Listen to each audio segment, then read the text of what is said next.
할렐루야. 오늘 하루의 삶 가운데도 하나님의 인도하심 가운데 하나님의 기적을 경험하는 축복이 있기를 바랍니다. 내 삶에 하나님의 기적을 체험한다면 얼마나 좋을까? 우리는 그런 생각을 합니다. 여러분, 그러나 기적이라는 것이 무엇인가요?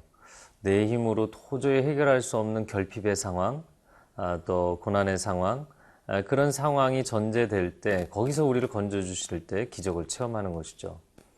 사람들이 기적은 원하지만 결핍이나 고난은 원하지 않습니다. 여러분, 그러나 우리가 결핍과 고난을 경험할 때 나의 한계선에서 하나님의 역사의 시작점을 경험하는 것입니다. 결코 두려워하지 마십시오. 당신의 힘들고 어려운 부분들을 하나님 앞에 내어드리고 나아가십시오. 그러면 어둠을 뚫고 임하는 한 줄기 빛을 보게 될 것입니다. 오늘 함께 말씀을 통해서 그 하나님의 기적의 시작점을 묵상해 보겠습니다.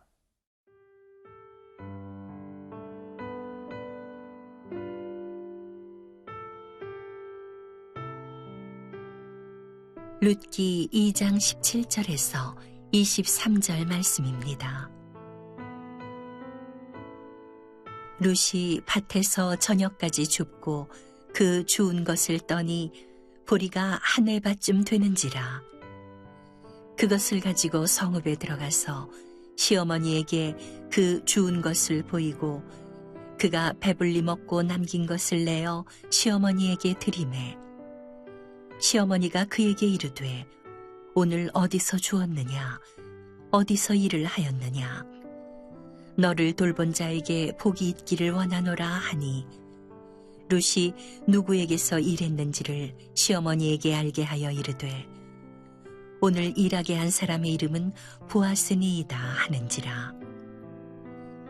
나오미가 자기 며느리에게 이르되 그가 여호와로부터 복받기를 원하노라. 그가 살아있는 자와 죽은 자에게 은혜 베풀기를 그치지 아니하도다 하고 나오미가 또 그에게 이르되 그 사람은 우리와 가까우니 우리 기업을 물을 자 중에 하나이니라 하니라. 모압 여인 룻이 이르되 그가 내게 또 이르기를 내 추수를 다 마치기까지 너는 내 소년들에게 가까이 있으라 하더이다 하니 나오미가 며느리 룻에게 이르되 내 딸아 너는 그의 소녀들과 함께 나가고 다른 밭에서 사람을 만나지 아니하는 것이 좋으니라 하는지라. 이에 룻이 보아스의 소녀들에게 가까이 있어서 보리 추수와 밀 추수를 마치기까지 이삭을 주우며 그의 시어머니와 함께 거주하니라. 오늘 본문의 첫 번째 부분입니다. 룻이 하루 종일 열심히 이삭을 모으고 수확하고 그리고 시어머니에게 보고하는 장면입니다. 17절 말씀에 룻이 밭에서 저녁까지 줍고 그 주운 것을 떠니 보리가 한 에바쯤 되는지라. 18절에 그것을 가지고 성읍에 들어가서 시어머니에게 그 주운 것을 보이고 그가 배불리 먹고 남긴 것을 내어 시어머니에게 드리매. 자, 룻이 하루 종일 정말 성실하게 열심히 수고했습니다. 물론 여러분 그런 경험이 있는지 모르겠는데요. 과일이나 아니면은 이런 열매들 정말 공짜로 수확을 하는 것처럼 재밌는 게 없습니다. 시간 가는 줄 모르고 하게 되죠. 그러나 룻이 그날 이삭을 주운 것은 단순히 재미를 위해서 한 것이 아니잖아요. 그녀는 생존을 위해서 이 밀 이삭, 보리 이삭들을 주워 모았던 것이죠. 그렇기 때문에 정말 힘들고 지치는데도 열심히 수고를 했습니다. 얼마나 열심히 모았는지 그 모은 것을 모아보니까 보리 한 에바가 되었다라고 되어 있습니다. 여러분, 보리 한 에바가 어느 정도의 분량이냐면 23리터입니다. 굉장히 많은 분량이죠. 여러분이 마트에 가서 쌀을 한 포대, 두 포대 이렇게 사보면 제일 작게는 한 10kg짜리도 있고 20kg짜리도 있는데요. 거의 20kg에서 25kg 정도 되는 큰 쌀포대를 가지고 올 정도로 하루 종일 많은 양을 수확했다는 것이죠. 그리고 시어머니 나오미에게 보고를 합니다. 그러자 시어머니가 이렇게 질문합니다. 19절 시어머니가 그에게 이르되 오늘 어디서 주었느냐 어디서 일을 하였느냐 너를 돌본 자에게 복이 있기를 원하노라 하니 룻이 누구에게서 일했는지를 시어머니에게 알게 하여 이르되 오늘 일하게 한 사람의 이름은 보아스니이다. 이렇게 대답을 합니다. 자, 시모의 질문, 어디서 일을 했느냐, 누구의 밭에서 일을 했느냐라고 굉장히 궁금해합니다. 하루 종일 집에서 며느리를 기다렸던 시어머니가 얼마나 마음 가운데 호기심으로 그렇게 질문을 했겠습니까? 그때 룻이 대답을 합니다. 보아스의 밭에서 일을 했습니다. 그러자 20절에 나오미가 이렇게 감격을 합니다. 나오미가 자기 며느리에게 이르되 그가 여호와로부터 복받기를 원하노라. 그가 살아있는 자와 죽은 자에게 은혜 베풀기를 그치지 아니하도다. 나오미가 또 그에게 이르되 그 사람은 우리와 가까우니 우리 기업을 물을 자 중에 하나이니라. 자, 나오미가 룻의 보고를 듣고 너무나 감격해서 아마도 눈물을 글썽거리면서 이런 대답을 했을 것입니다.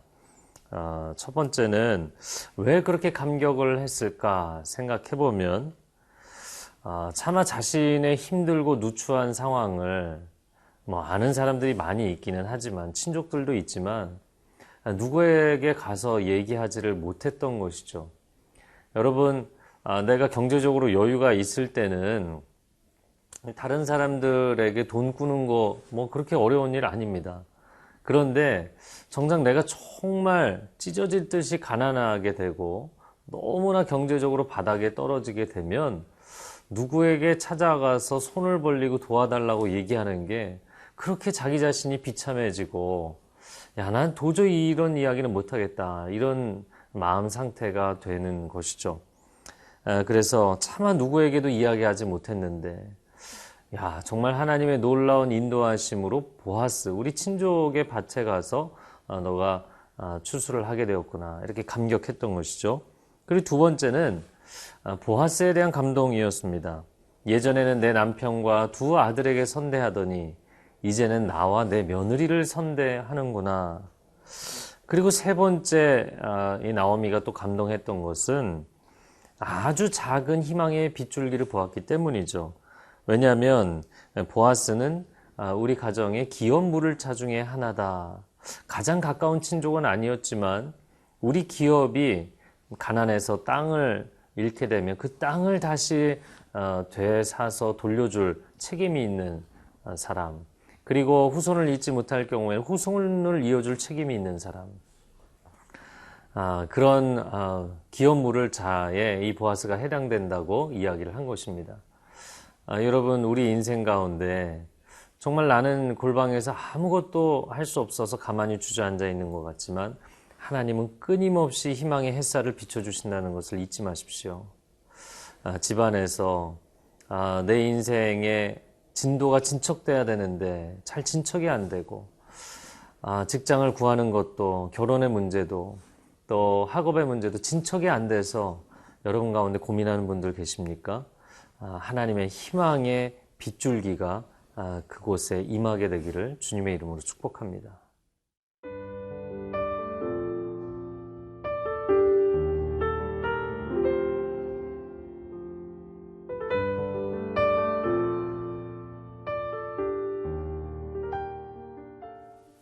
오늘 본문의 두 번째 부분입니다. 나오미가 권면을 하고 그리고 룻이 순종을 하는 부분인데요. 21절 말씀에 모압 여인 룻이 이르되 그가 내게 또 이르기를 내 추수를 다 마치기까지 너는 내 소년들에게 가까이 있으라 하더이다.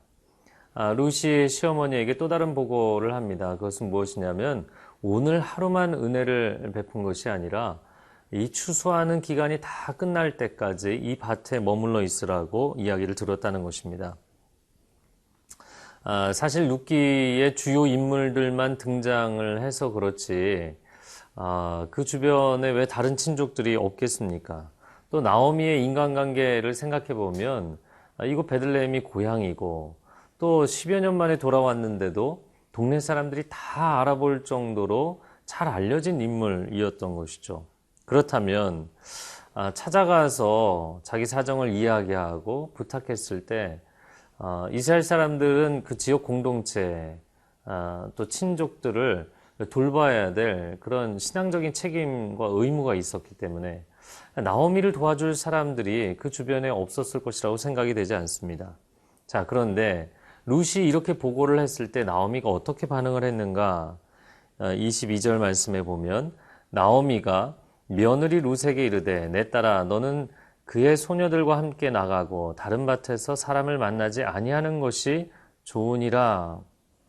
다른 밭에 가지 말라고 이야기를 합니다. 그래서 22절에 보면 보리추수와 밀추수를 마치기까지 4월 중순에 시작한 보리추수가 한 2, 3주 진행이 되고 또 이어서 밀추수가 또 2, 3주 진행이 됩니다. 그래서 4월 중순부터 5월 중순까지 한 달여 동안 추수하는 그 들판에서 보아스의 밭을 떠나지 않고 시어머니의 말씀에 순종을 했던 것이죠. 이 한 달의 기간 동안 이렇게 순종을 하지 않았더라면 그냥 좀 저기가 좀 더 이삭이 많지 않을까? 저쪽 집 주인과 사람들이 좀 더 잘해주지 않을까? 이렇게 기웃거렸다면 과연 보아스와 룻의 관계가 하나님의 은혜의 섭리 가운데 맺어졌을까? 그러지 못했겠죠. 자, 그러면 나오미가 그렇게 이야기한 이유가 무엇이냐라는 것입니다. 몇 가지로 추정을 해보자면 첫 번째는 보아스라는 사람이 워낙 좋은 사람이기 때문에 나오미가 보아스를 선호했을 가능성이 있죠. 물론 그는 너무나 성품도 좋고 또 경제적으로도 여유가 있는 사람이었습니다. 그러나 더 근본적으로 중요한 것은 나오미의 마음 가운데 그 하루의 사건을 통하여 하나님의 인도하심을 보게 되었던 것이죠. 사실 보아스가 그렇게 친족 가운데서 자기에게 선대하는 것을 보고 와, 우리 친족들의 마음이 여전히 나를 향해서 식지 않았구나. 그렇게 생각을 하고 그럼 내가 다른 친족들에게도 좀 찾아가 볼까? 왜냐면 한 사람에게만 도움을 받는 게 아니라 여러 사람에게 부탁을 했다면 더 많은 유익을 얻을 수도 있다고 생각하게 되는 법이죠. 그런데 나오미가 이렇게 계산적으로 행동하지 않았다라는 것입니다. 저는 이 부분이 참 중요하다고 보입니다. 왜냐하면 사람들은 내가 뭔가가 궁핍해지고 어려워지면 하나님의 인도하심을 구하기보다는 인간적인 방법으로 해결하려고 노력을 하는 것이 그 마음 가운데 있는 인간의 그런 심정입니다. 그러나 하나님께서 그것을 기뻐하지 않으시죠. 자, 예수님께서 제자들에게 여러 마을로 전도하고 또 선교하는 그런 사역의 파송을 하실 때 그런 말씀을 하셨습니다. 어느 마을에 들어가면 한 집에 계속 머물러 있어라. 이 집 저 집 다니지 말라고 이야기를 하십니다. 저 집에 가면 좀 더 나를 잘 대접해 주지 않을까? 그렇게 사람들을 저울질하며 다니지 말라는 것입니다. 그냥 하나님의 인도하심이 있는 한 집에 머물러서 그 마을을 떠날 때까지 계속 있으라. 여러분, 우리가 오늘 하루를 살아가면서 하나님께서 정말 희망의 빗줄기를 허락해 주셨다면 그 빗줄기를 붙잡으십시오. 왜냐하면 하나님이 내게 주시는 길이 가장 좋은 길이기 때문입니다. 여기저기를 마음이 급하다고 찔러보는 것이 아니라 하나님이 주신 길이 내 인생의 최선의 길이라는 걸 신뢰하고 따라가 보십시오. 그리고 하나님이 내 곁에 주신 사람이 가장 좋은 사람이라는 것을 인정하고 살아가십시오. 그러면 여러분의 삶에 놀라운 일이 일어나기 시작할 것입니다. 이 시간 함께 기도하겠습니다. 사랑하는 주님, 우리 인생에 내가 스스로 길을 열어갈 수 없을 때 하나님이 희망의 길을 열어주시면 그 길을 따라가기를 원합니다. 내 마음 가운데 분주하고 조급해지는 것이 아니라 이곳저곳을 바라보는 것이 아니라 하나님이 주신 한 길을 바라보게 하여 주시고 하나님이 내 곁에 주신 한 사람을 소중히 여기는 그런 하루의 복된 삶이 이루어지게 하여 주옵소서. 예수 그리스도의 이름으로 기도합니다. 아멘.